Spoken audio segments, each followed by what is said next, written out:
Paulo, qual é a cirurgia estética mais realizada no mundo hoje? Olha, Adriana, basicamente o que se faz mais no mundo hoje, prótese de mama e lipoaspiração. Antigamente a lipo passava a prótese, agora a prótese está um pouquinho mais do que a lipoaspiração. Isso é uma questão de moda, né? Porque acho que começou nos Estados Unidos, aquelas americanas peitudas, tipo, né, em bombshell, que eles chamavam. E aí, de repente, o Brasil começou a imitar. As mulheres hoje querem ter o mesmo peito que as americanas, né? Basicamente, sim. Nós temos o boom do aparecimento do implante mamário a partir do ano de 2001, quando apareceu na Marquês de Sapucaí Xuxa, Luísa Brunet, todas as grandes artistas do Brasil com mamas maiores, muito belas, e aí sim difundiu essa moda, que também não é só moda, é uma questão de necessidade também. Nós sabemos que existem mulheres que não têm mama, ou têm muito pouco, ou que depois da gravidez diminui muito o tecido mamário pela amamentação e pela perda de peso, ou até mesmo aquelas que perderam por tumor mamário, que é uma grande fatalidade. Então hoje o implante de mama veio para ficar de uma maneira diferente. Os americanos gostam de mama enorme, grande, exagerada. Não, mas enorme é tipo uma coisa absurda que ele tem meio litro, 500 ml. Exato, é um pouco exagerado para o nosso padrão. O padrão brasileiro é 42, 44. Esse é o máximo que as brasileiras gostam e que os homens também ficam satisfeitos. Mas tem pessoas que extrapolam, inclusive tem adolescentes, né? Meninas que não têm nem o corpo formado muitas vezes e que estão colocando silicone. Isso não é um problema? Normalmente nós esperamos. O que é preconizado pela Sociedade Brasileira de Cirurgia Plástica é esperar pelo menos em torno de 4 anos depois da primeira menstruação, sabendo que com isso a mama não vai mais desenvolver. A mama ela tem um limite de crescimento. Geralmente, por volta dos 17, 18 anos, a mama já está completamente formada. E aí sim, você pode submeter essa paciente a uma cirurgia. Existe algum tipo assim de problemas do silicone dele estourar? Porque tipo, eu tenho e o meu formato é aquele o gota, que é tipo uma gelatina mole, sabe? Quantos ml você tem, né? Eu tenho 295. Certo.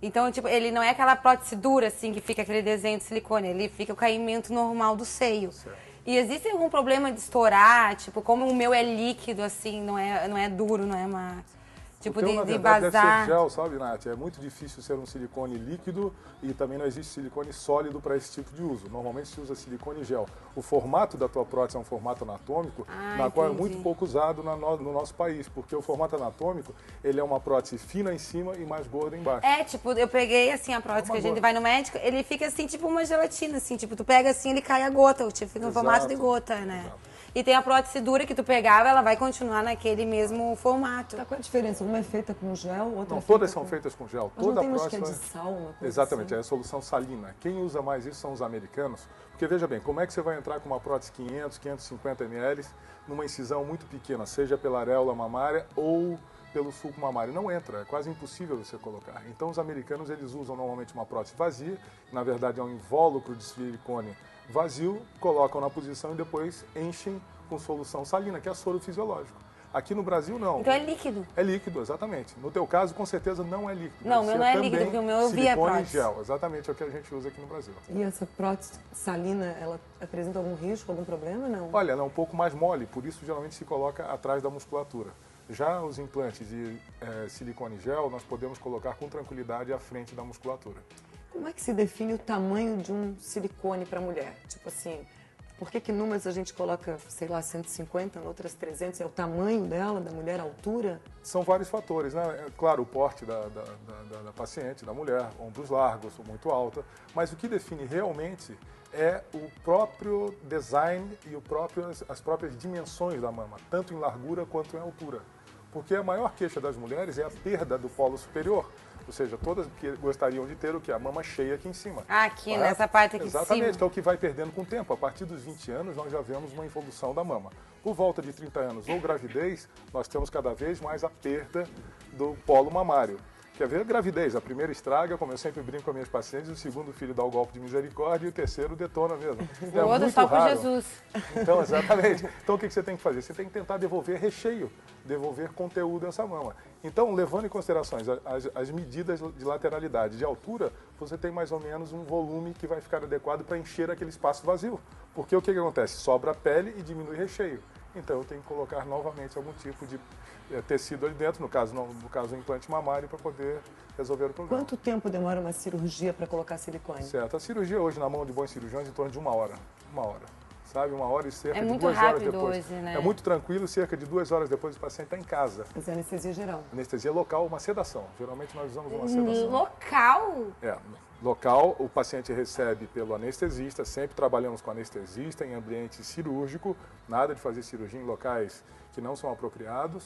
O anestesista coloca um remédio na veia, o paciente dorme profundamente e aí sim nós atuamos. Ou seja, o paciente está dormindo, só que ele não está entubado, ele não está sob anestesia Mas geral. a anestesia geral se usa ainda para algum tipo de cirurgia qual? Às vezes em casos de lipoaspiração muito altas, na qual você tem que lipar muito alto no dorso, na qual a anestesia peridural ou a raquianestesia não funciona, a anestesia geral ainda é usada. Para mamas muito grandes também nós temos que usar às vezes a anestesia geral, que você tem tirar, muito tecido né? para tirar, sabe?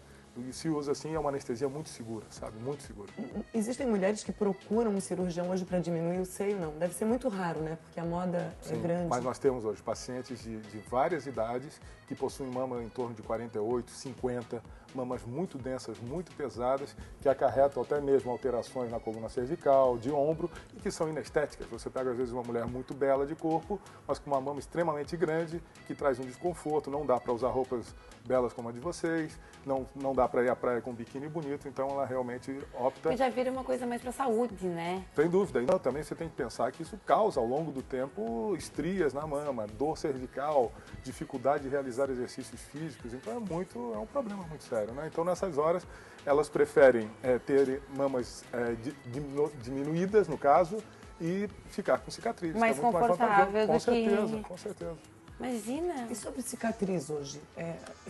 É um risco, né? Tipo, dar uma queloide, tipo assim, cicatriz é sempre um problema ou já existe algum método para evitar uma Não, queloide? existem tratamentos para queloides, né? A queloide, na verdade, é uma cicatriz exagerada. É quando o organismo passa do limite na cicatrização.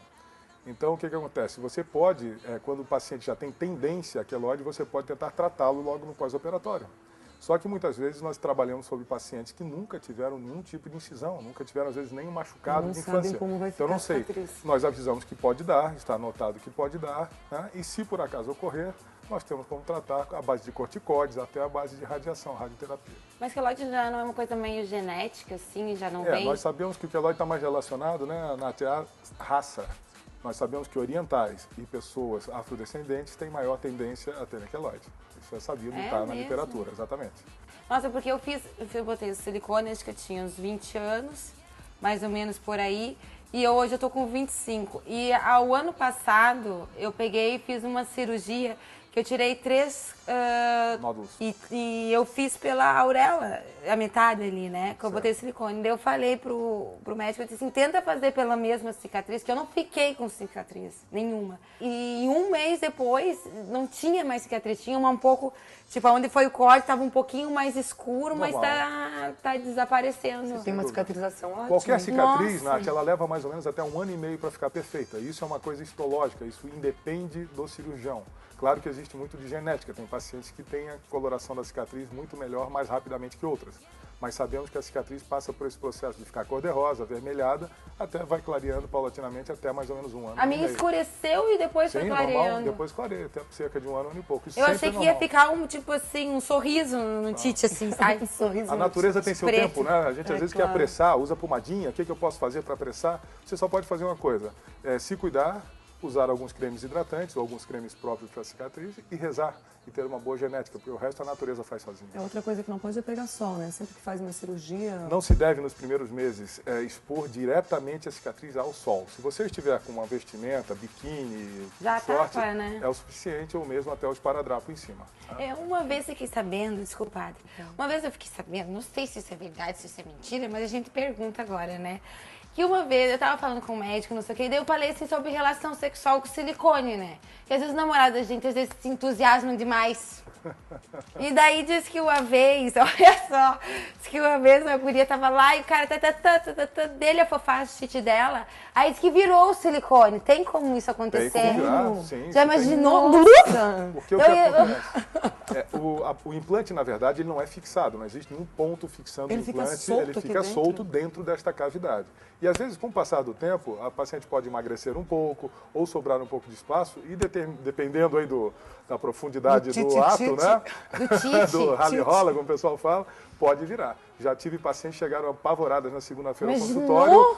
Doutor Paulo, houve um problema muito sério com o meu implante e tal, acho que explodiu, não sei o quê. Eu peguei, não, peraí, vamos dar uma olhadinha. Você observa que o implante está ao contrário, porque no fundo ele é achatado, então perde o formato redondo da mama e fica meio achatado, Deve né? ficar Achatada. horrível. Então, simplesmente... E daí como é que fica? Não, tranquilamente, gente fica uma tudo torto. manobra tranquila, eu fui ali, desvirei, botei na posição Mas rapidinho. só apalpando Só você apalpando conseguiu eu virar, não consigo precisou virar. abrir? Não, de forma Será alguma, que eu o consigo meu virar. não tá virado, desvirado? Dificilmente, né? Dificilmente. Porque tem alguma coisa torta Não, aí. porque é tão fácil de tu mexer e virar ali dentro de Tu ti. andou fazendo tite. É, que daí, né, a gente nunca sabe.